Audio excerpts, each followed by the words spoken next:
Hey guys, welcome back to my channel. I'm gonna take you through my second lower body session of the week.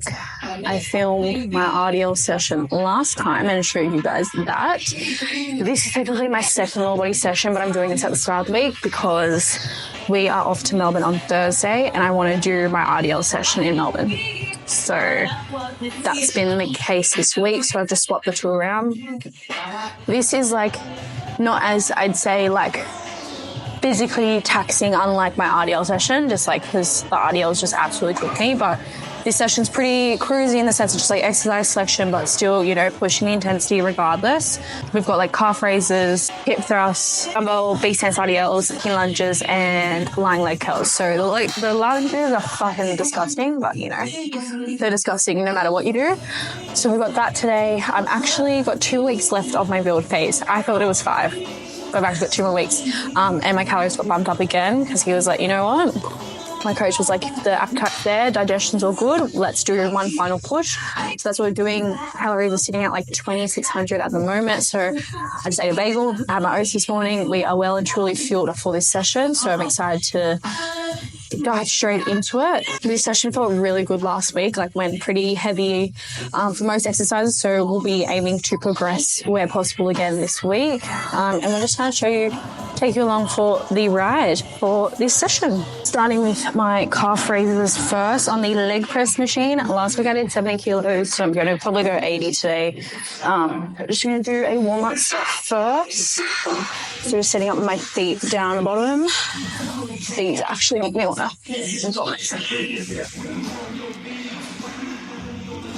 picking my legs locked out, making sure my ankles are going actually past the machine, getting that stretch.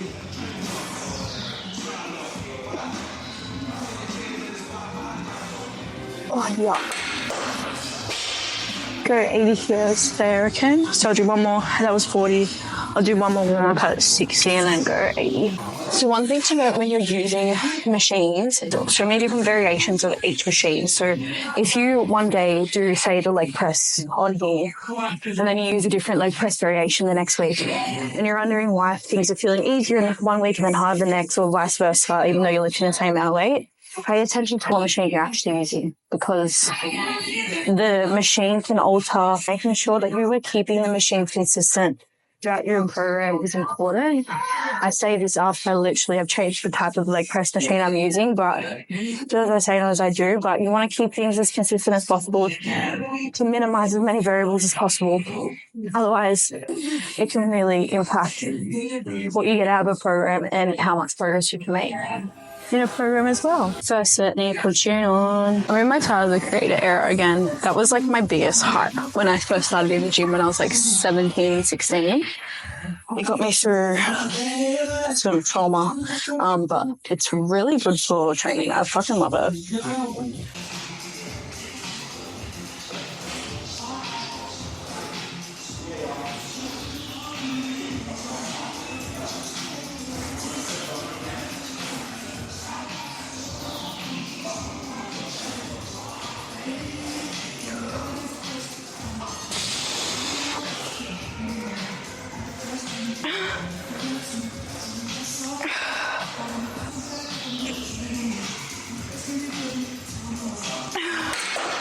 Ew. Fuck, these actually make me feel sick. My socks are so feral. I've been wearing these socks for the last 3 days. Whoopsies. All my white socks are in the wash. And I stayed at Jackson's house last night and I put pack socks. So we had to make do and I only have my white shoes with me. So you can't wear black socks with white shoes and vice versa because that's not fashion. But they're like black already. Whoopsie daisies.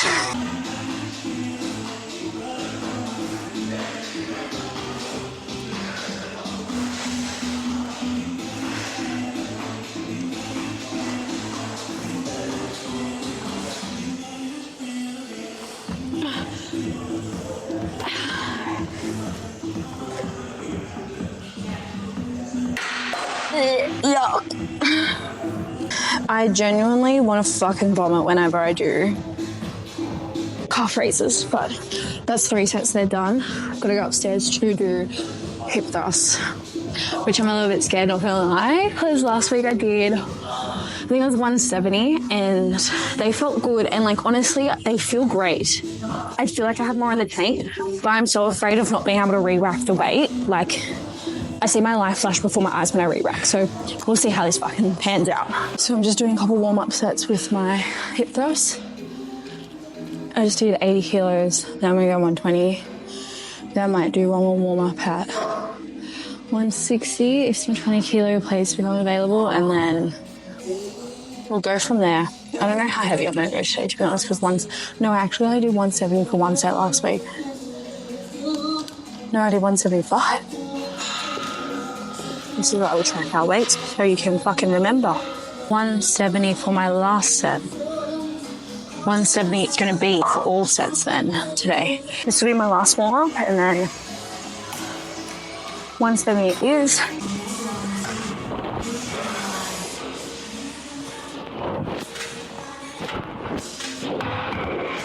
This is going to be my first set of hip thrusts. I'm fucking a little bit nervous just with the re-rack, but in moments like this where I am, going for a heavier weight, or I am feeling a little bit nervous leading into the lift, I will always give myself a second to kind of visualize myself doing the set. Like, the worst thing you can do is kind of psych yourself out of doing the set, or psych yourself into thinking about all the possibilities of what could go wrong. Instead of doing that, visualize yourself completing the set and just focusing on one rep at a time. The worst thing I could do going into the set is like, fuck, I need to do 8 to 10 reps. What if this happens? What if that happens? Blah, blah, blah. It's like, no, shut the fuck up. Just calm down, focus on one rep at a time, nail one rep at a time. If it's there, we go again. If it's there, we go again. This is exactly how I coach my clients as well in their sessions when they are going for a PB or a heavy lift, whatever it may be. So focus on one rep at a time, because psyching yourself out, thinking about the bigger picture in these moments is only going to make it seem so much bigger than it actually is, and potentially take away from the fact that you're about to hit a PB.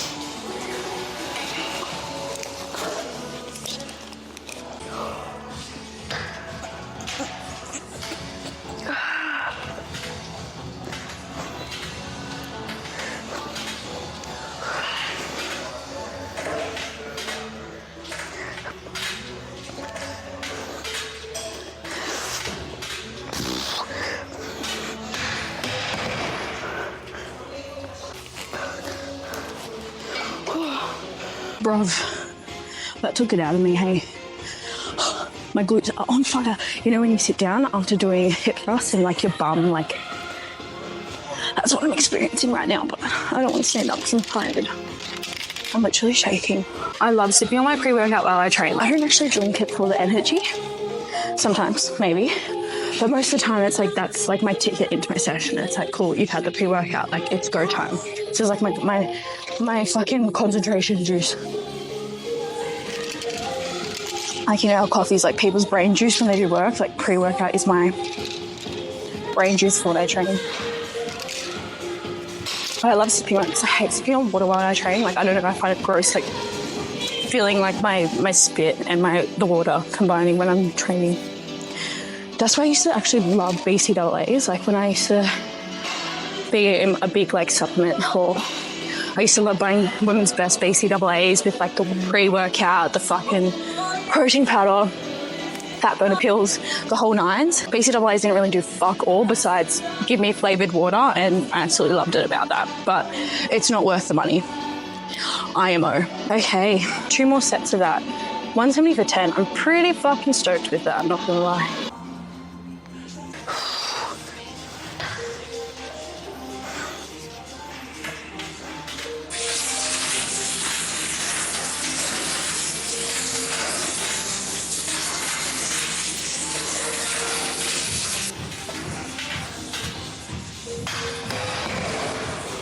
Hip thrust on this machine in particular, like I've tried many different hip thrust machines in my lifetime, but this by far is my favorite fucking one. Like, the ability to be able to really feel my glutes working, to get into a perfect position for myself to really contract the muscles I want to be working is fucking next to none on this thing. And no, you don't always have to be feeling the muscle. Like, I think that's one thing that people get really like fixated on is feeling the muscle, and if they're not feeling the muscle, they're not working it. And while to some degree that is going to be true. When you have great technique, when you're moving correctly and you know that you are moving with intention, if you don't feel a muscle, I wouldn't be so worried about it. If you were to look at yourself and your technique is fucking whack and you're not feeling a muscle, then it's like, okay, let's fix your technique. You don't need to feel the muscle, you just need to fucking fix your lifts. But in saying that, you don't have to be so fixated on feeling the muscle, because especially sometimes as well, if you're lifting heavy, if you're going for like specific strength numbers, say like in a squat or deadlift, sometimes you're not going to feel the muscle working. Sometimes that you're just trying to get that bitch to stand up. So rather than fixating on feeling the muscle, work on correcting your technique. And if your technique is looking fabulous, you most likely are working the correct muscles. I tell you, it's a good pump already. One exercise in, it's like one more set of these, thank God, because these are quite literally cooked. Honestly, at this point, I'd much rather do lunges than this, purely because of how fucked the re-rack of this is. But as you do, need to tune, freestyle 4.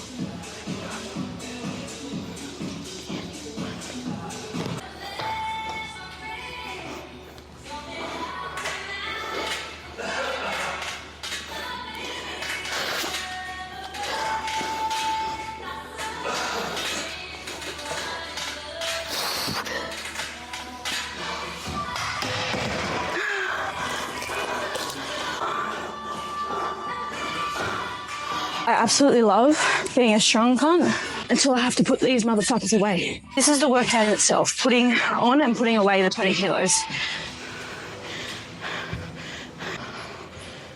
In one go. This is how you get your steps up. Fucking pack your weights away. Clock in an extra few steps. That was a workout.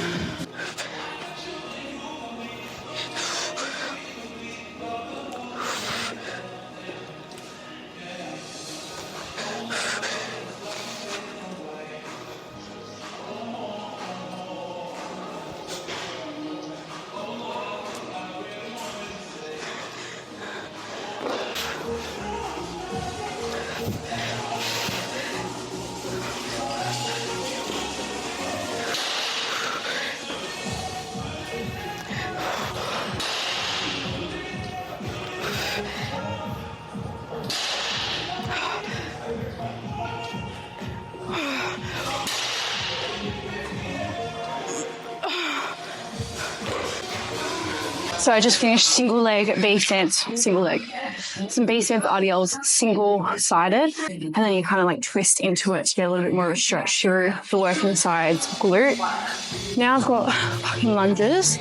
The last couple of weeks, I just introduced them back into my training after like having some issues with my knee, and they've been great. Like after doing the rehab and then obviously progressing slowly into reloading my knee again in certain positions, I've had no pain since, and it's been fucking amazing. I'm so glad I can just go back to training kind of like as normal, but I'm still kind of loading it very slowly. The last couple of weeks I've been doing 17.5 for my lunges and they felt great. Definitely got room to progress, so I'm going to give the 20s a go today. For 10 to 12 reps up and back. To get the most out of your lunges, you need to practice control with your movement. A lot of times, like people load it heavy and then they're just fucking flopping about, and that's when either injuries start to happen or balance starts to go off or you struggle to progress higher, all these things. You want to make sure that you're getting set up properly. I always say have your feet starting underneath your hips, and that way when you're taking each step, you've got an even balance between each side as opposed to walking like you're on a fucking tightrope. Also making sure you're keeping your upper body still, not letting the dumbbells fucking play around. Keep your upper body tight, lock the shoulders down and keep the dumbbells in place. To also make sure you're driving through the whole of the front foot, you know, not just pushing through the toe or pushing off your back leg, keeping all that tension in your front leg, really driving off your front foot to go into the next step. Not only is it going to make your lifts look better, but also you're going to get a lot of glute improvement out of there. I can feel my glutes firing up literally after one rep of these. They're fucked, but I'm going to get started.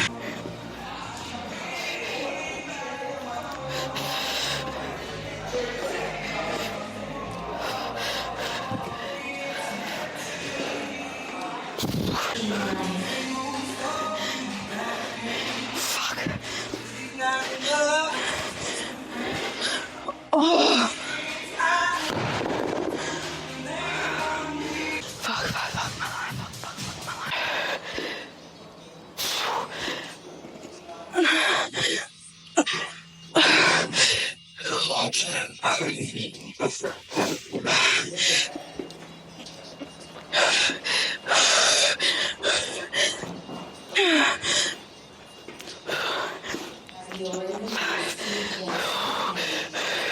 What's my final exercise?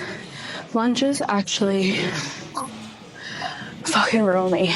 It's just like the breathing, like definitely could improve cardiovascular fitness, but like don't want to. I'd rather support. I'm gonna have about 20 kilos each hand.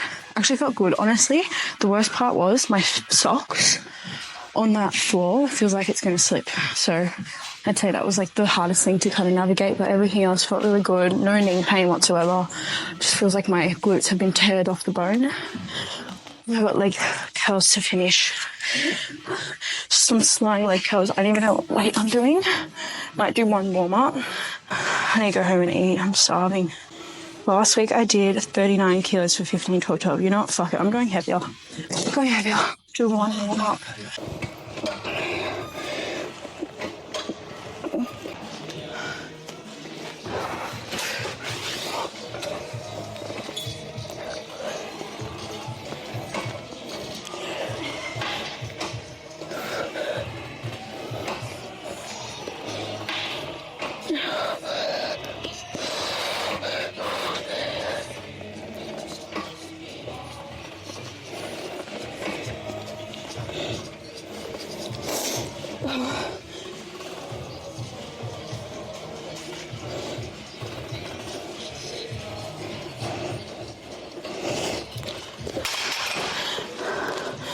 As a little youngin training in the gym, I would never ever been able to go past 20 kilos on the leg curl machine. No matter how hard I tried, it was always 20 or 25 kilos, never go heavier. I wish I had videos of myself doing it back then, because I can guarantee it was because my technique fucking sucked. I was definitely trying to lift the weight with my back, definitely wasn't keeping my hips down. I wasn't actually like strengthening or putting any tension on my hamstrings. It was purely just my lower back trying to lift the weight up. So no wonder why I never progressed with it or saw any sort of development in my hamstrings. But now, hey, I'm pretty sure my hamstrings have actually grown. Like when I go like this, pretty sure there's a hamstring there. It's pretty fucking cool.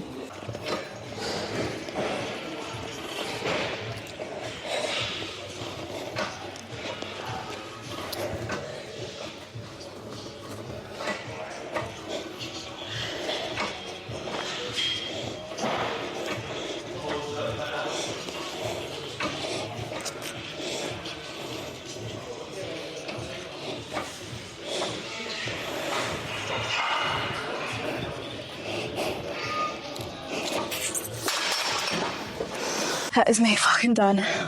That session, I know I said it's like not as taxing at the start of the session, but it fucking is.